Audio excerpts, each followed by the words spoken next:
So what I'm gonna try to show you here is how machine learning and specifically how CopyCat can help us to quickly compose some shots, specifically do some effects. So sometimes in the prep stage before we applying the effect itself.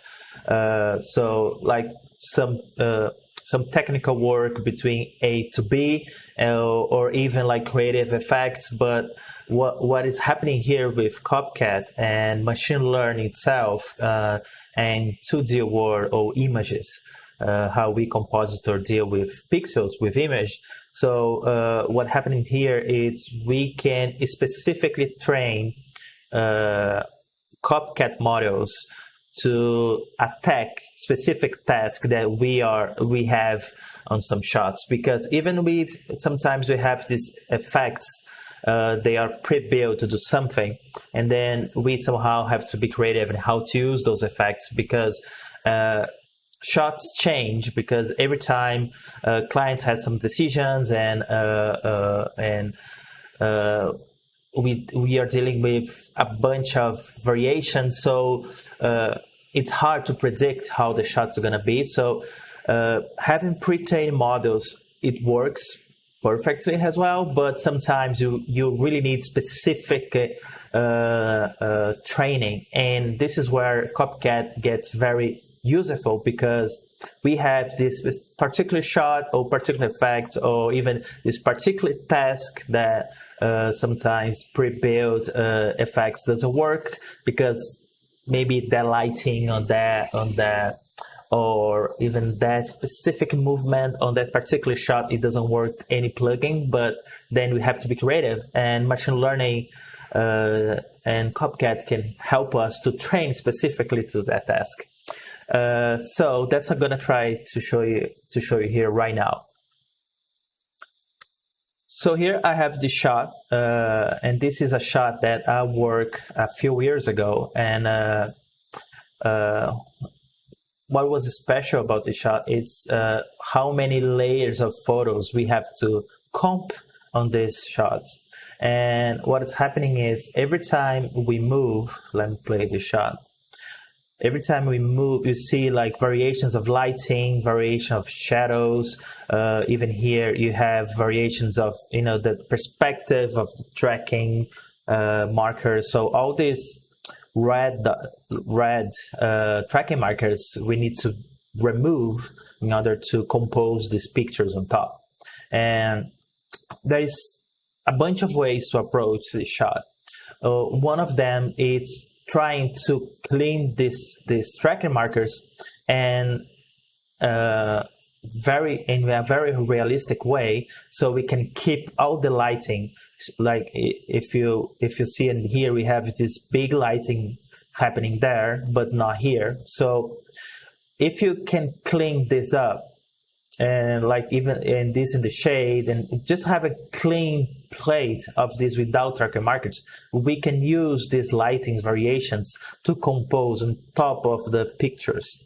And this is exactly what's happening on this shot. So in order to make this shot realistic, we need to make sure that we have the lightings, and in some frames here, for instance, if you see here, you have the shadow of the finger, but you have this strong mid to highlight effect happening. So these variations it's great, because when you put this on top of our digital photos, we have this we make more realistic because of this particularly real world effects.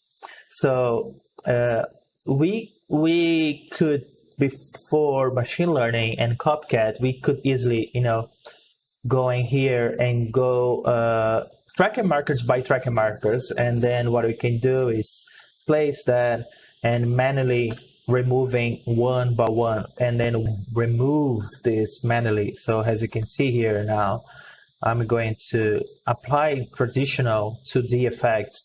What I'm going to do is trying to patch the surround area, and then quickly removing the original tracker markers, and we usually do in this way, and then we trying to get the best pixels surrounding, and then in the combination of all of those tracker markers, we have a pretty nice clean plate with all the effects of the real light environment. But what's happening here, as you can easily see, this will take a bit of time, and I remember doing this shot years ago, and this took me a good solid days, because I was looking to have all this tracker markers removed. So what all these techniques of machine learning is allowing us is to doing this same task very fast. And we do have like approaches like imaging painting, or even approaches with GAMs to trying to patch this with a mask and then get its surroundings and then clean. But even sometimes if you have a good pre-trained model, that can work really nicely, but we still sometimes want to perform specific to a sequence or a shot or a specific frames. This is where CopyCat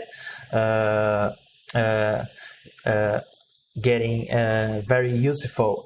So in thinking the same way of having a data set, I could easily take this shot here, and then crop all the tracker markers, and then clean a few frames, and then train a model.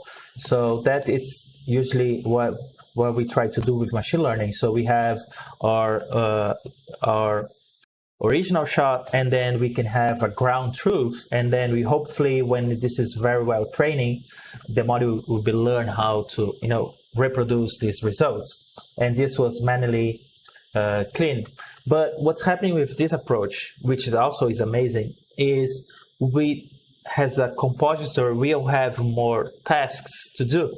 For instance, we will need to cropping all the images, and then try to maybe align each one, and then have all the best variations and so on. And with CopyCat, we even don't need to do that specifically by cropping and prepping. We can jump that stage and perform what I did here, just a few frames. So what I did, I choose 5 frames between this shot. It's 52 frames long, so I choose 5 frames where I get the most variation as possible, and then you can see those frames here. And what I did, I take the original, and then I clean this frame, and then I take the second frame, and then I clean as well the third one, and then I clean. So I did that for 5 frames, and then now I have a data set for CopyCat. And what is the beauty of this is that I don't even need to crop and prep and align, because I can train in kind of a difference mode. So I'm gonna put the shot as it is, and then just train with these frames,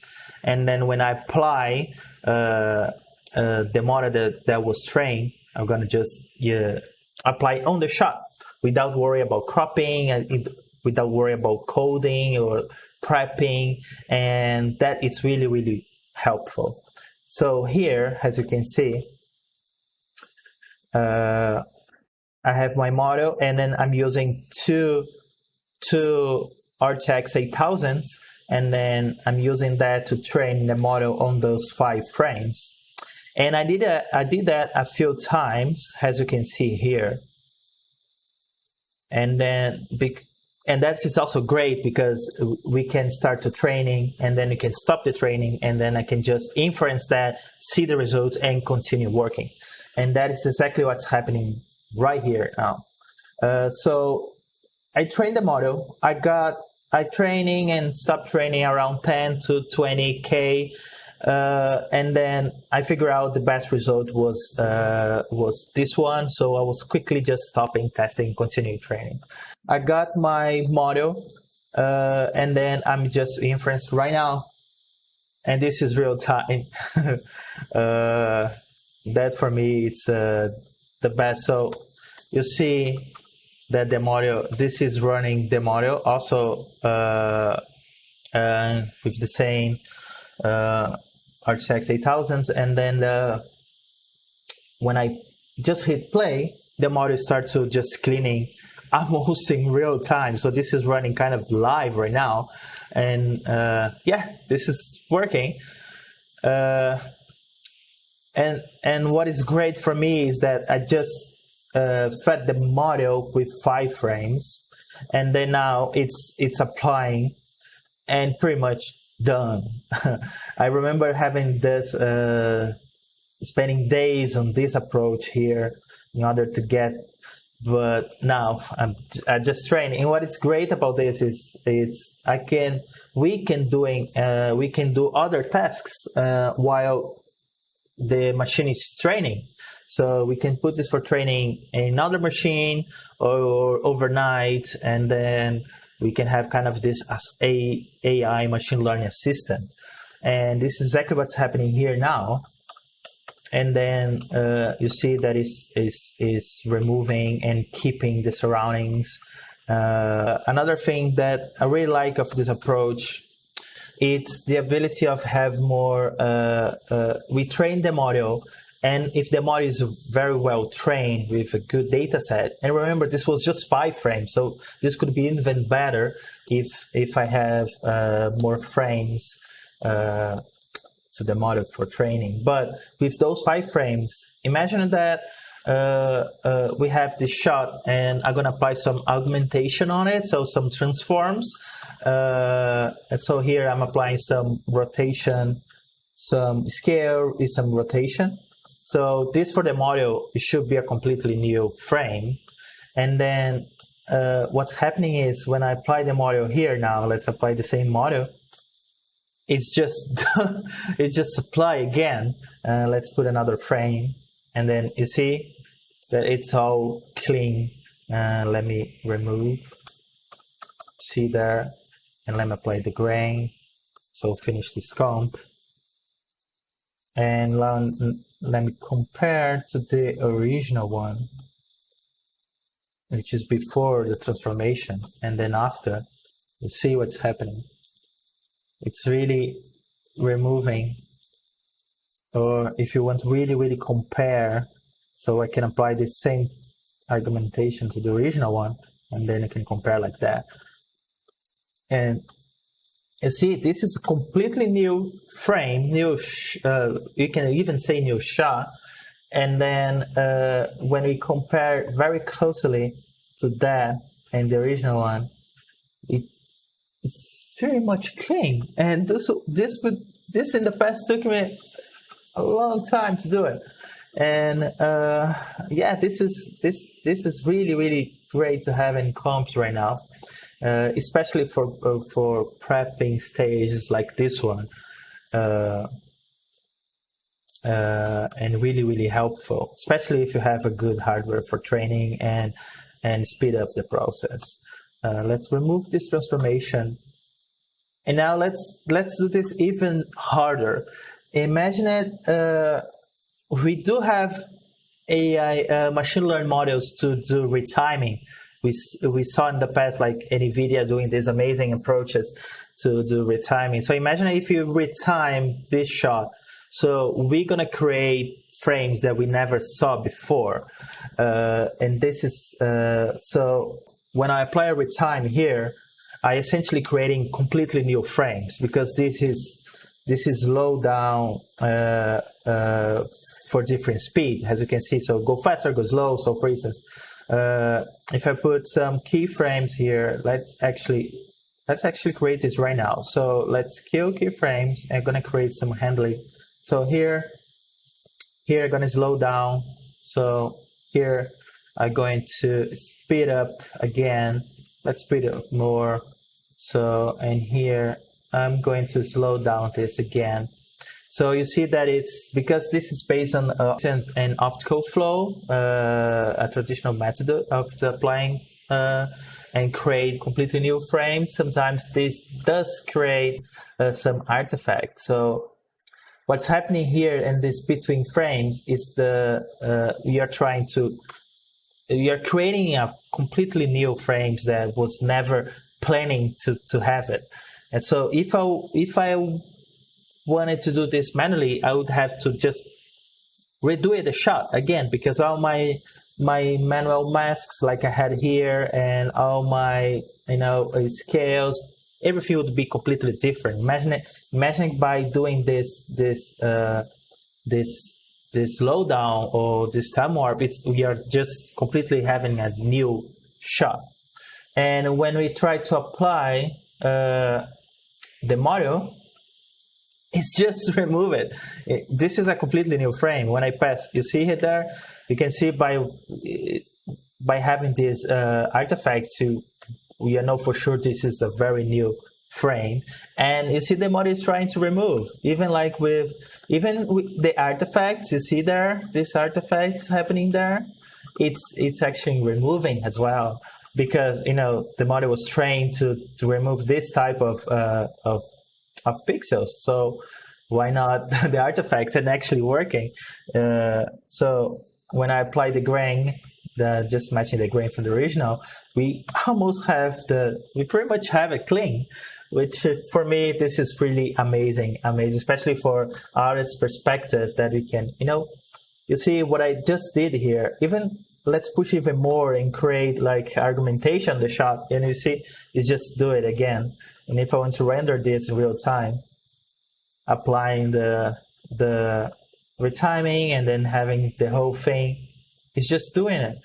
So this is really, really powerful in creating a completely new way of approaching the shots, because it gives us the ability to work, to train a model specific to the frames that we need to be working, or sometimes you're dealing with shots that we need to be very, very be careful about it. So having a model that we can train on our own end, this is really and very specific to those frames, this changes the workflow completely.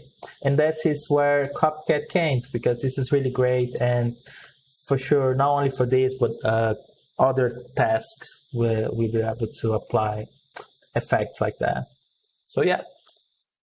So also another thing that we could do is imagine that this is a 3K shot. So depending of the hardware and computer that you have, this can be very difficult to work it on, because it's very heavy, especially if you have to do not only this, but you have to do the whole comp, and that can be very heavy. So a good way to approach this with CopyCat, it's training is specific to this shot or even to the whole sequence, but training to upscale those pixels.